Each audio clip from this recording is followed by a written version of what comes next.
เลยแท้หมดเลยตัวนี้น้ำหอมมั้ยเนี่ยน้ำหอมมาเลยน้ำหอมน้ำหอมมันก็ได้ขายบนตลาดบนน้ำหอมเต็มที่ยังหลายไหมหลายอยู่ยังหลายเลยยังมาเดี๋ยวยังไปอีกที่ร้านมาพ่อกันพ่อไม่ยังที่พ่อเหลือคนละบาทแดงพ่อทำเนาะเดี๋ยวคนอีกคนต้องมาอย่างนี้สุดท้ายน้ำหอมพ่อที่จะพ่อล่ะทุกคนทำมาจงไอ้พวกไรนี่ล่ะเฮ็ดได้เลยเอาเด้อมาเด้อรถหลวงปู่จอมเลยทิศจอมเลยพวกนี้ก็เป็นน้ำหอมคือกันดิบ่หนักกินก็น้ำถวายสาธุสาธุตรงหอมชุ่มเย็นฝนตกดี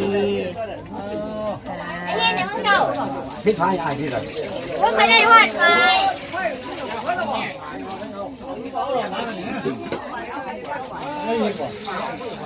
เบอร์มันเอาเด้อวันเบอร์พี่น้องยินดีไม่ยังได้หอดไป